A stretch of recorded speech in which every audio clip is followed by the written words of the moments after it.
What's up, 11 o'clock? Ready?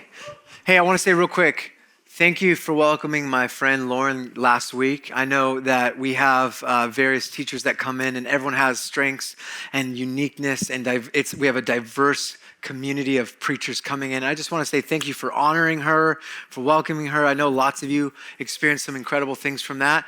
I want to say I want to be a place that can welcome various people from different walks of life, that we can be a community that receives different teachings from different people.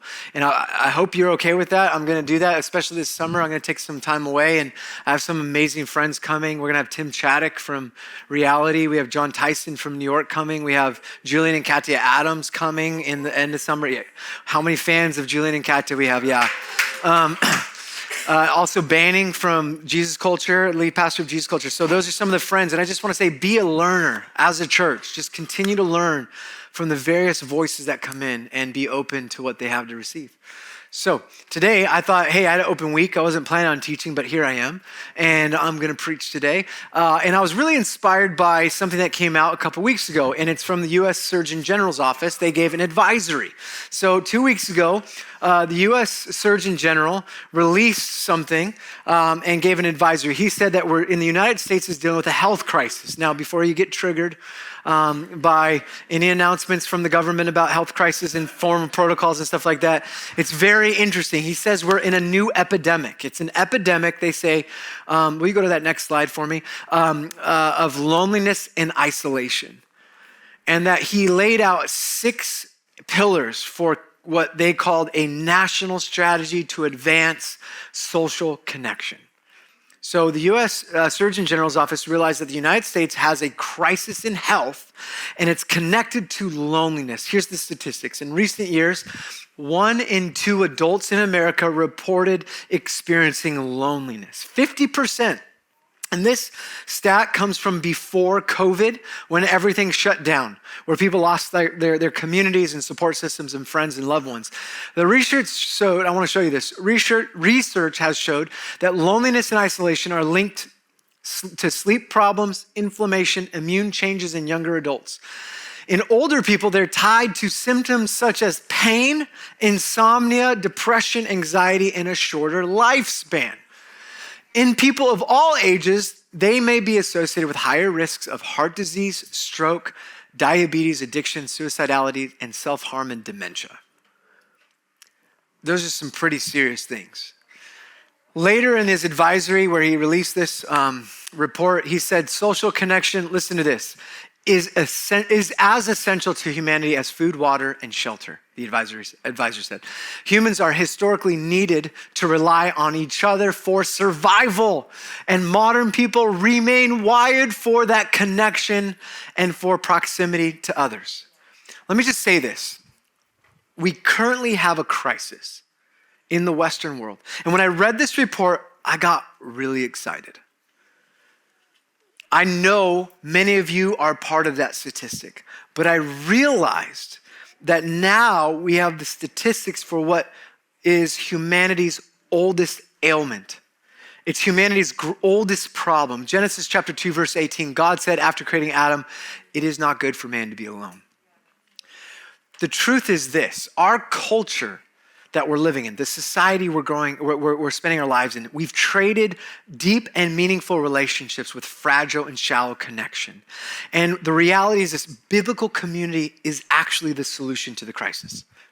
We, as a community, are the solution to the national campaign strategy for the United States government. I really want you to think about that. That as 1 out of every 2 people you meet at your workplace is struggling with loneliness. You can define loneliness as not have somebody that knows you, being known, or someone that you know. The stats are unbelievable, and we're talking about health issues, like shortening your life because you are lonely. Think about this. One of the campaigns we can have as an evangelistic tool is just say, hey, come to the garden, your life will last longer.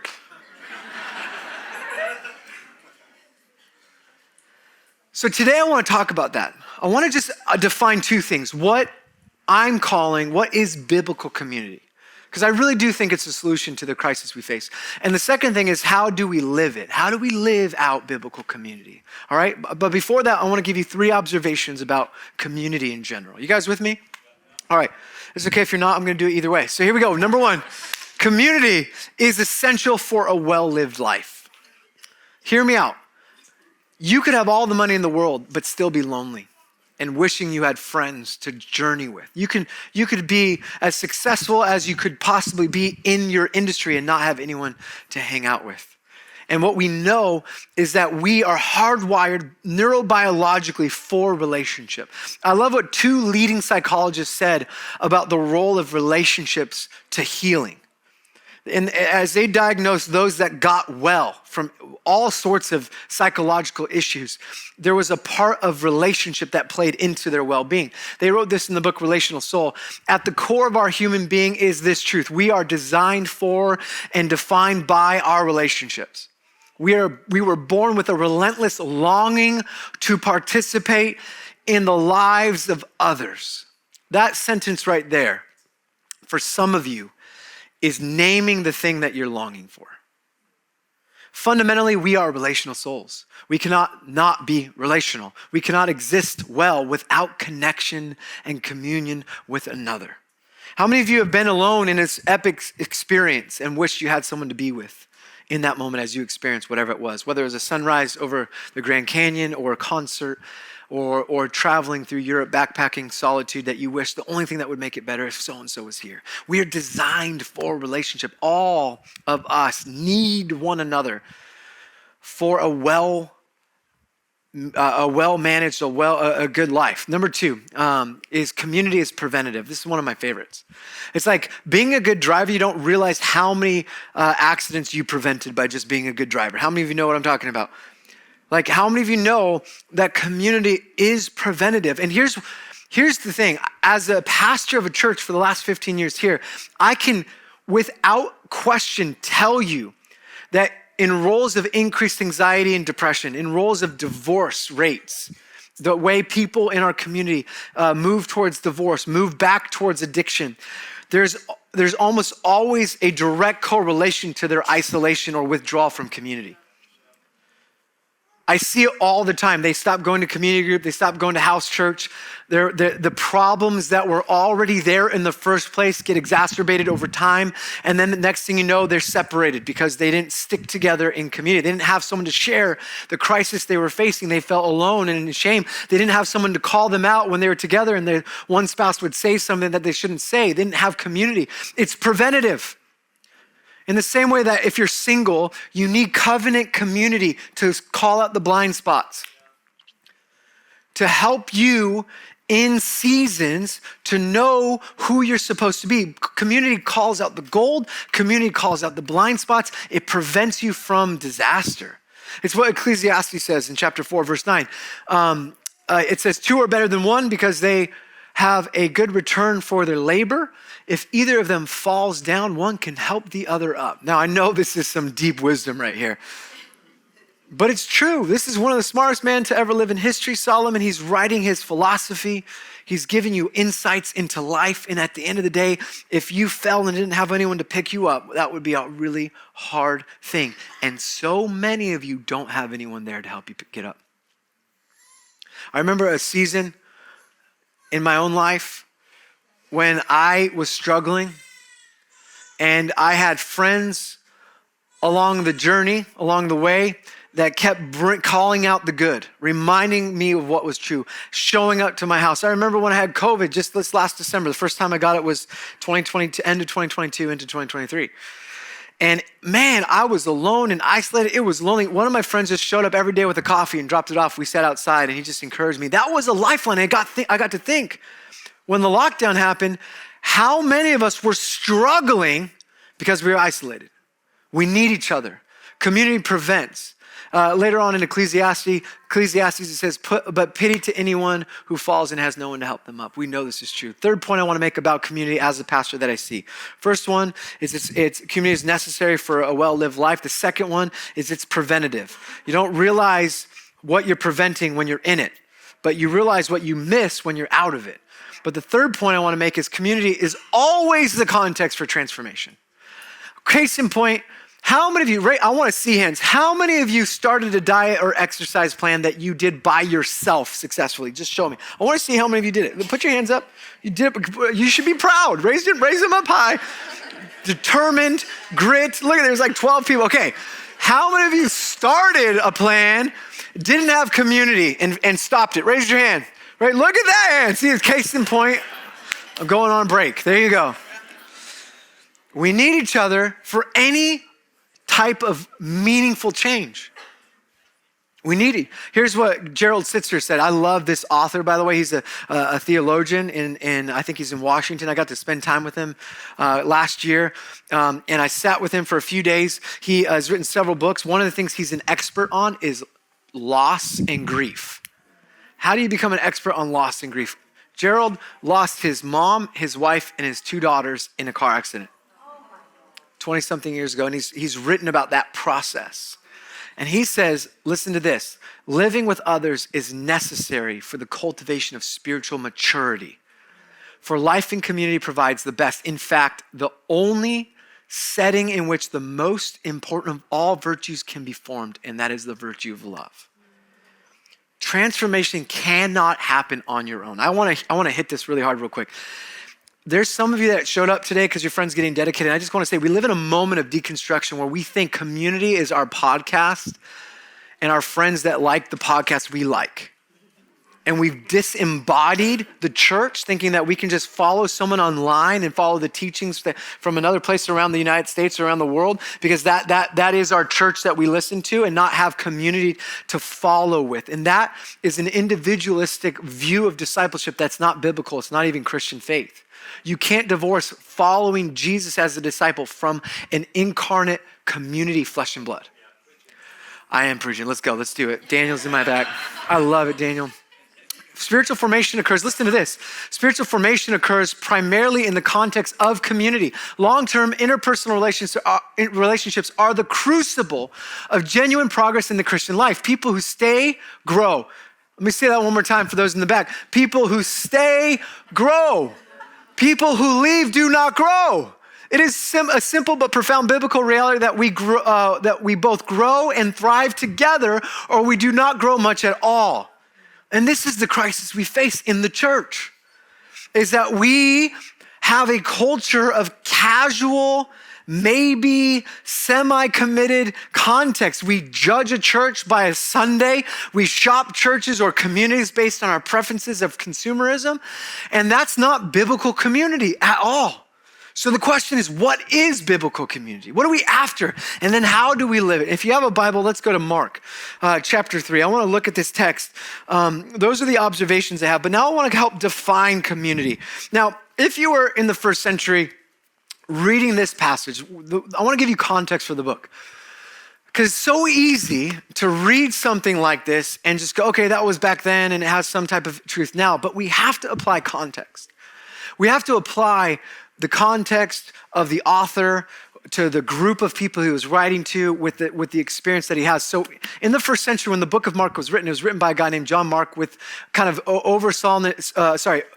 dictated from the Apostle Peter. This is Apostle Peter's experiences. So he's writing, John Mark's writing it, and this particular book went to the church in Rome. So imagine, if you would, I'm going to use this section. You guys look, no offense, I'm going to use this section over here. So let's say we were a house church in Rome. So let's say first 3 rows, this is a big house church, 20-ish people, kids, people from different backgrounds. People were Roman, people were Gentile, people were Jewish. So this 3, we became followers of Jesus. Now, in the first century context, you can ask that question, that's fine. In the first century context, Christians were being killed by the Roman Empire.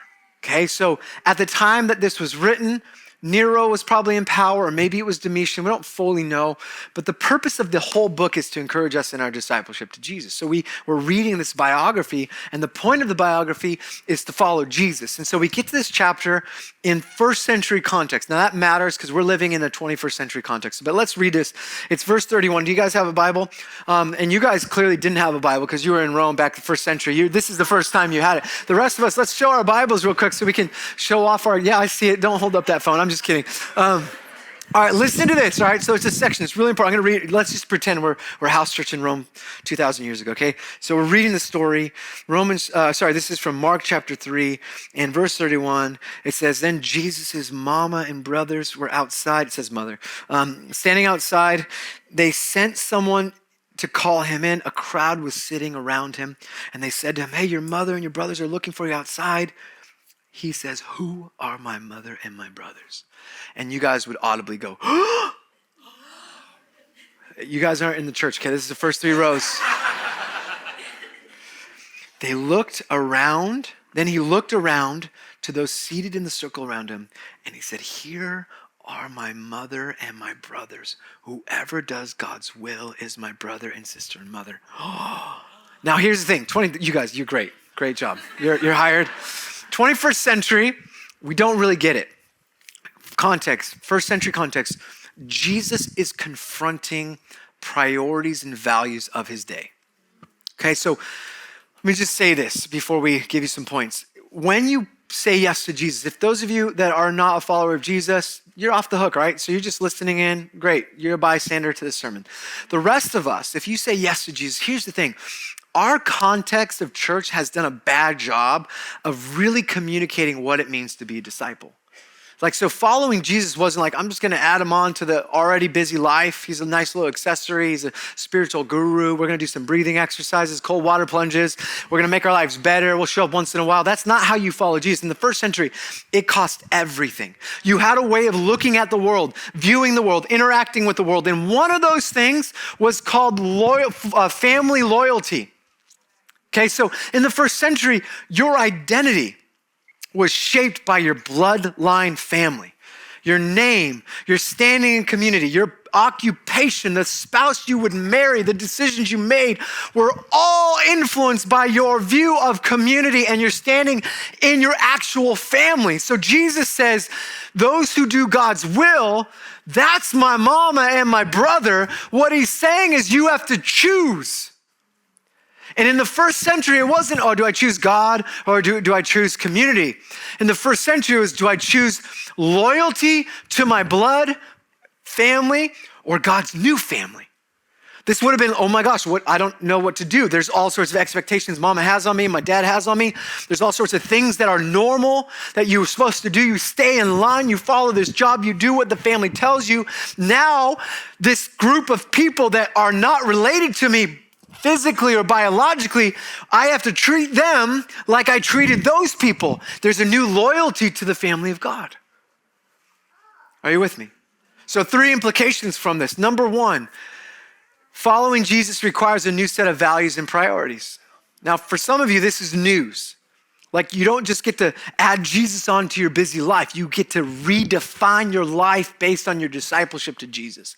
He will determine and guide you in your vocation, in your family life, in the decisions you make, in your calendar, in your time, in your finances, in your budget. Your values now all change under the lordship of Jesus Christ. Welcome to church. If you're looking for a nice cozy ride, not the place for you. I know we got yachts, but hey, I'm going to tell you, we're going after Jesus. Number 2, first century implications, you have to choose God's family or your natural family. Very serious consequence to that. Now, if we were listening today in the 21st century, it would not be as controversial because most of us don't have a loyalty to our bloodline like they did in the first century. Some of you are great kids or parents, awesome, you're loyal, but listen, if Jesus were going to teach us today, he probably would say you have to choose between God's family and yourself. Because the Western context has lived a faith based on individualism. The individual autonomous self. We're not making decisions like, what does my mom think anymore? Although some of you are, I get it. My mom's here, I love you, Mom. But she knows, we're making decisions for ourselves. How does participating in God's family challenge the cultural norm of narcissism? How do I make a decision about my money when it affects my dreams and my goal of owning this thing or going on this vacation? When God's saying, no, now that you're in community, everything has to go into perspective of this becoming your family, which is why the New Testament church, there were no needs among them. People were sharing resources. They were sharing their experiences. They were sharing their lives. They were dying together because they realized that this now is family. And in our context, we're so shaped by the American way and the American dream and what's come out of a long journey since the Reformation to the sexual revolution of the individual express self or the autonomous self. This idea that our whole life is whatever we want it to be. We approach community through the lens of individualism versus allowing God's family to shape our faith the way it's intended to be. This is what Jesus is after. There's no casual commitment to the church. It's covenant. It's all in. It's we're gonna suffer together. That's what it means to have compassion. So I think individualism is actually the enemy to biblical community and to discipleship. This is the thing I want to keep confronting. And you'll hear it in our sermons. Like I keep confronting it because I see how more people in the next generation are leaving the church. And I get it. I'm watching things online and I'm like, of course I'm gonna leave. If that's your definition of church, I don't want anything to do with it. I was listening to a podcast based off a Discovery Channel thing about a famous church. I'm not going to name it. And I was listening to the toxic culture and I wasn't judging the pastor. I was saying, God, where is that in my heart? Because we are all one slow slip down a long journey to becoming toxic and hubris and full of pride, thinking that it's about me. And our leadership then makes it about the industry, makes it about the brand, makes it about success and not about Jesus. And we do it all the time. And the easiest way to not be touched by the concerns that you have for the world is to not think you're part of the problem. So our task is to repent and then do it better. It's not to criticize all of those other ways. It's just to embody the better way. Are you guys with me? So what is biblical community? A couple of thoughts on biblical community. I'll give you some definitions. Number one, biblical community is a group of diverse people bound together by their commitment to God and to each other. I'll go off this in 1 second, but let me give you another way of saying that. Biblical community is a group of people covenanted to one another as a new family centered around the confession that Jesus is Lord and raised from the dead. Biblical community is not Christian friends hanging out. So when you think, I'm just gonna do a house church, we're gonna hang out, and we'll be we'll eat food together and talk about Jesus stuff. I don't think that's what Jesus is after when he says this is what the church looks like, by the way. We can have friends who are Christian, but don't think that is the church. There's a mission that, can you put that last one up about Jesus' confession? Okay, well, let me say this. I put these two together, but one of the things that I know is that the church or biblical community has to be diverse. Let me tell you why. It is the only institution, the only community that is made to represent people from all different walks of life. And the only thing that we could have possibly in common is that we believe Jesus is Lord and raised from the dead. And that is enough to make you and I brothers and sisters. So think about this. When we think it's that and our political beliefs, we are no longer living in biblical community. It's that and my view of identity. No. It's Jesus is Lord and raised from the dead. That's what binds us together in covenant. We can't possibly make it about more things. Now, we can talk about the Godhead. This is theology, just a quick nuance. We could talk about making sure who we mean by Jesus. I'm not saying like the idea of Jesus, like Jesus was like Casper the Friendly Ghost, or he didn't really resurrect from the dead. No, he physically resurrected from the dead. That Jesus of Nazareth, that's the one who's God, who's King, Father, Son, Holy Spirit. That's who we're talking. At that confession, everything else is open. So you could be politically in a tribe that demonizes the other side, right? But the problem is in Christianity, you don't get to make enemies. You don't have any enemies. And if you do, they're on your short prayer list of blessing. Great. Which is the point. What's the point? To make them your brother and sister. And so, or you could be on the other side where you're like, those are bigots and all these things. And it doesn't matter. Because when you come to Christ, when you join the church, the one thing that 100% defines who we are is that Jesus is Lord and raised from the dead. If you confess that, then there's all this room and space to disagree wholeheartedly with each other about lots of things, but we're gonna love each other as brothers and sisters. That's what it means. Are you with me? Biblical community is a group where everyone must participate in the life of the community. There are no consumers, only contributors. I really want to say this because this is challenging kind of the consumer culture we live in, where garden exists for your needs. No, it does not. This church exists for the renewal of all things. Your needs will be met along the way if you lay down your life for one another. Like, what is this community going to give me? If you have that mindset, great. Check out other churches. What we're going to teach you is how to die to yourself. And in that process, as you seek first the kingdom and his righteousness, all these other things are going to be added to you.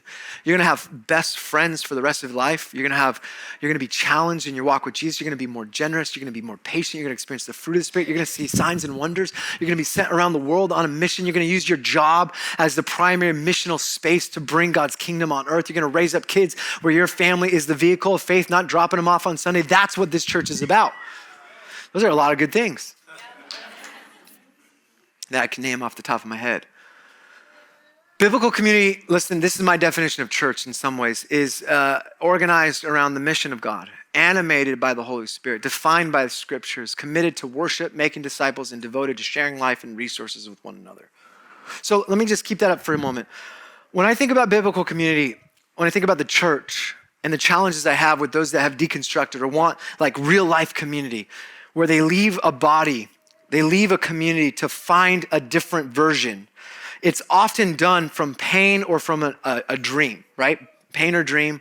Like, I want more out of community. But what we tend to do is make it based on our conviction. So it becomes super relational, or it becomes super about the word, or super about the presence of God, or just about mission. And we just kind of cherry pick. And what I want to say, you can't cherry pick the church. This is what God's given us. That the church exists for the purpose of mission. It's animated, empowered by the Spirit. Scripture has to guide the direction of where we go. We have to be committed to worshiping God, making disciples of all nations, and we learn to share life together. You got to have all those. If you have all those things, great, be a church. There's some other things about leadership too, but there you go.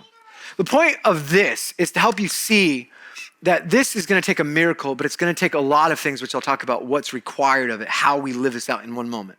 But this is the dream. But even as I share my dream of what I hope we are, hope you create in house churches and missional communities, is I recognize that there's so many of us that bring our pain or our idealization of community to a group and we destroy it. Do you know what I'm talking about?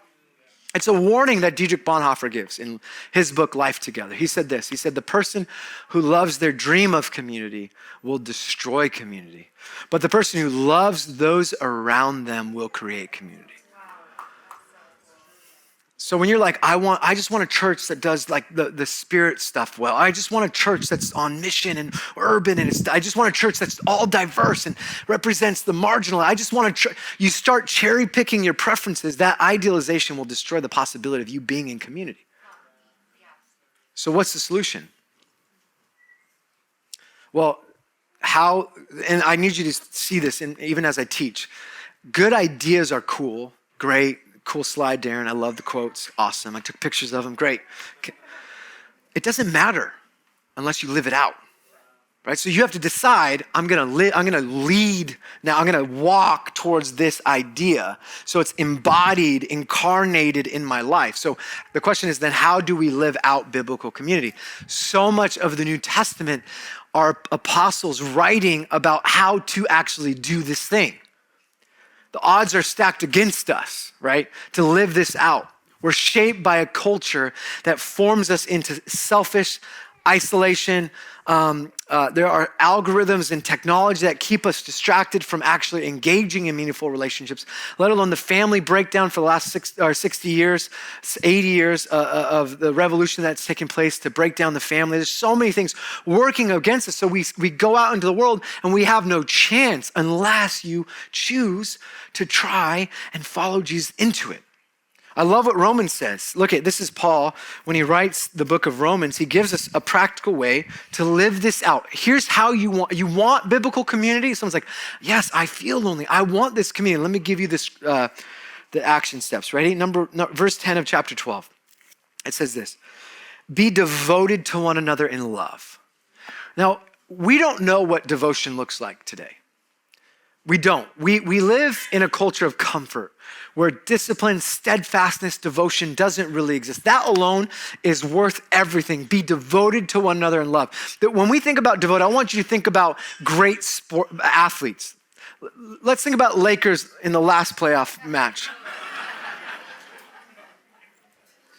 I just want to say, this is just stepping outside from the pulpit for a moment. Can we just all fast and pray tomorrow for the Lakers? I see your hand. I see your commitment. Intercessor. Can I get the intercessor? They said it's never been done. And I'm like, I know a God who can do anything. I've seen cancer disappear. I've seen metal plates dissolve. Don't you tell me he can't do it.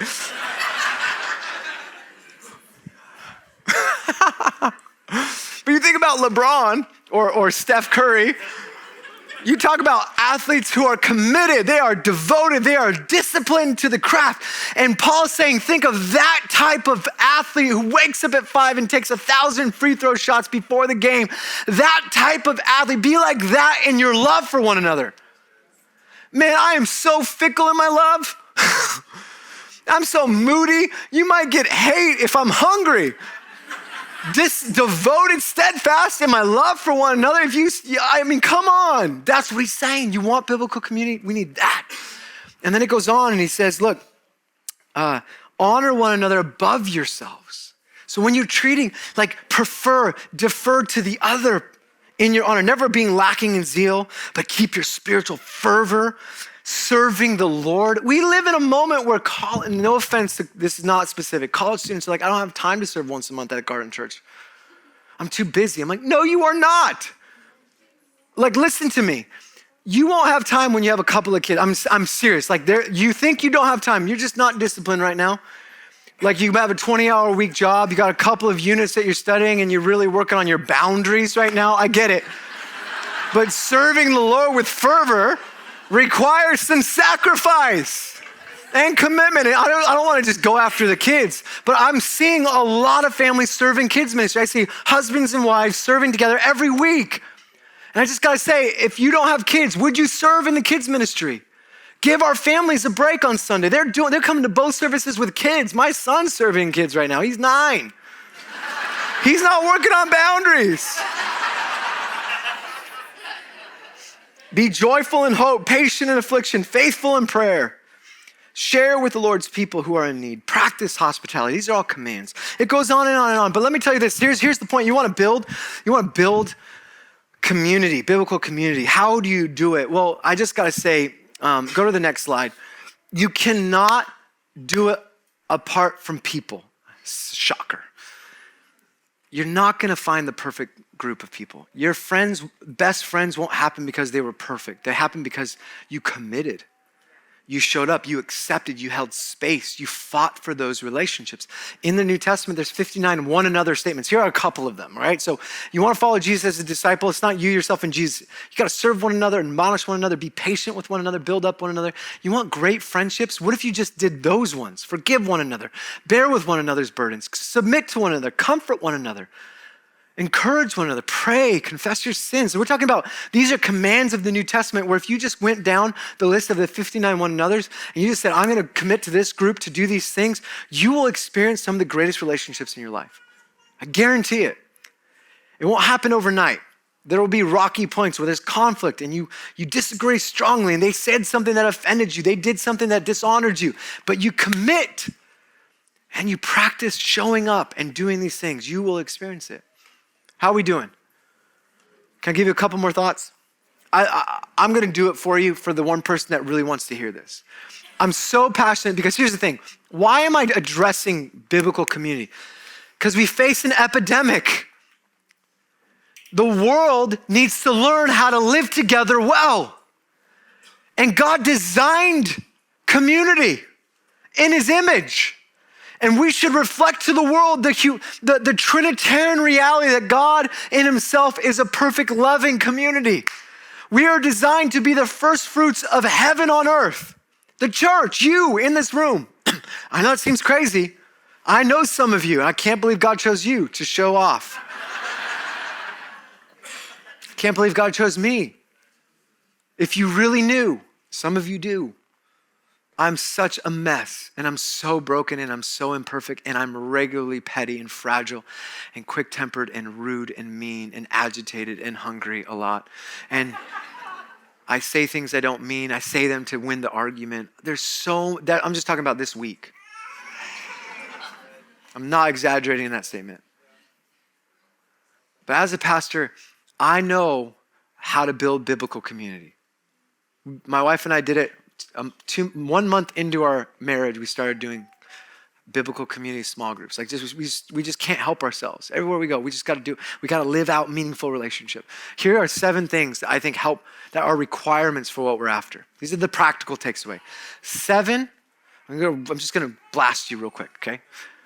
7 requirements for biblical community and 7 saboteurs. Ready? Number 1 is devotion, commitment, covenant. I've already talked about that. But the opposite of that is a lack of commitment, your casual nature with community. Oh, I'm not going to go tonight. I'm tired. I had a busy day at work.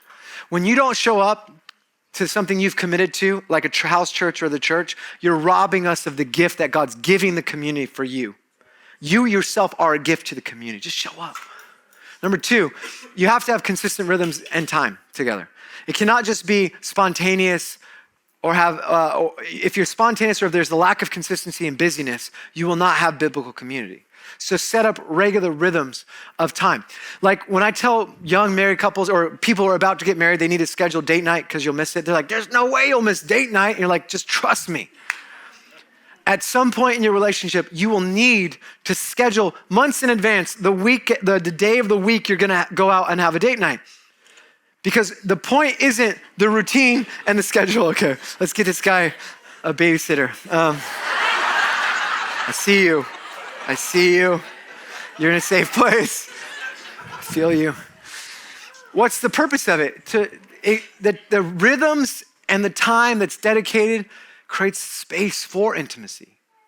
The schedule empowers it. Some of you are like, oh, that's I want to be romantic and be smart. Of course you can do that, but at some point, you got to show up at a specific time and follow through, right? Like every Sunday, 9 and 11. Or for some of you, 9:20 and 11:20.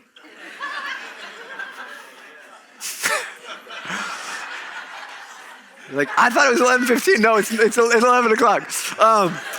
Investment. You got to invest. And the opposite is shallow and unintentional. I always say community is like a 401k. It's like a retirement plan. If you don't invest now, you won't have it when you need it.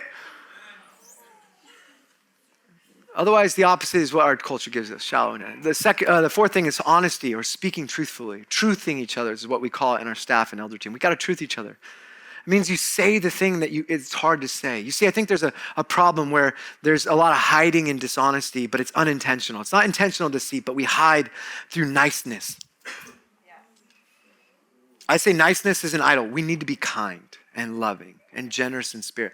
But when we don't say the truth, we're lying.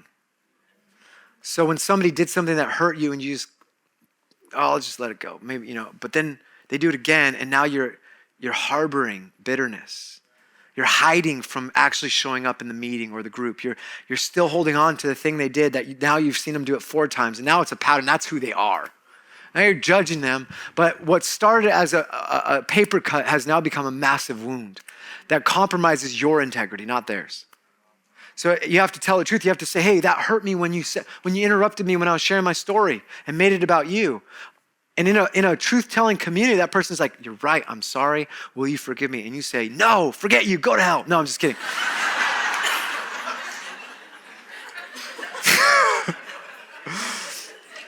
No. Was that okay? Okay, good. My wife's like, yeah, you're good, go ahead. Of course. But it leads to bitterness and resentment and unforgiveness, which will destroy any relationship. You become a prisoner in those things. It sabotages whole communities. Your resentment, your unprocessed wounds that don't come out in truth become potential weaknesses for you to be compromised in Christ. The wounding in itself is not bad, but unprocessed pain can lead to a cycle of pride, entitlement, bitterness, unforgiveness. Where entitlement is where I deserve this, right? So, and then you start collecting injustice, and that person is no longer a brother or sister. They're the enemy that you're trying to bring all this weaponized anger towards. Does that make sense? talking like an expert. I'm an expert. I'm so judgmental towards people. It's hard to be kind and generous, isn't it? Especially when you get hurt. You just hold on to those things and you think, well, it's them, not me. And then you're like, wait, maybe it is me. And then so you just put up a massive wall in your heart. You don't show anyone. You don't let anyone in because you don't want to be hurt again. And that's what resentments do. Okay, number 6, humility. We need to be humble. Pride seeps in with so many things, and that will destroy a community. Last, we need purpose. Why do we exist? Even if you're like a group dedicated to crocheting for Christ, like whatever it is, like there's a reason why you're there, and people need to know why you're there. Like nobody, like okay, yes, let's just leave it. You need to have intentionality, because what happens in community, and this is a big one, is you have unclear, unspoken, unrealistic, unconscious, unagreed upon expectations. Unclear, unspoken, unrealistic, unconscious, unagreed upon expectations. Destroy community. All of you have expectations about what it means to be in community, what a church should be like, what a pastor should look like, dress like, talk like. We all carry all these expectations, whether it's perceived or not. You're judging the experience here. You're judging the house church group that you're in based on your expectations. Just make sure that when you look at your expectations, they're clear, they're spoken, they're realistic, you're aware of them. You might not be even aware of why you're so upset. It's because this house church pastor reminds me of that other guy that hurt me. The way they talked about that guest speaker came in and they reminded me of this one place, and that person triggered something. And now you're upset because you've been triggered by previous experiences, and you're bringing all that pain and unprocessed junk into this moment, and you're destroying the possibility of belonging. Do you see what happens? Is this making sense? So I just want you to have clear expectations. Lastly, I'll just say this, and then I'm going to pray, and we're going to do ministry time. Look, if you really want community, you have to learn to share your everyday, ordinary life with people. Not just the good stuff. And look, I'm not saying everyone gets access to your life, but if you really want to build friendship and community, you got to let people into your everyday, ordinary life. Include them into the mess of your kitchen. Some of you are like, wait, time out. That's too intimate, too vulnerable. Maybe don't start there. Clean up first, but next time, build community, share your life. You got to learn to share your resources intentionally. This is the church. I love that when Acts 2 and 4 give a snapshot of what God's doing, they're devoted to the apostles' teaching. They're taking communion. They're in one mind. They have one heart, and there's no need among them. It's not enough to be like, oh, I love community, and separate your access to resource, whether it's friendship, community, knowledge, whether it's an extra bike or an old iPhone. You share the stuff that you have. Share the time if that's all you have. We learn to share our resources intentionally. And lastly, we learn to share the sacred space of our heart. It's not for everyone. We don't just share with anyone, everyone. We learn to let people in, and we share the access of our heart. You gotta have people that know the dark side and won't judge you, but they'll pray into it. They'll call you out, and they'll stick with you in it. Then you'll have biblical community. That's what we're going after. Amen? All right, can we all stand?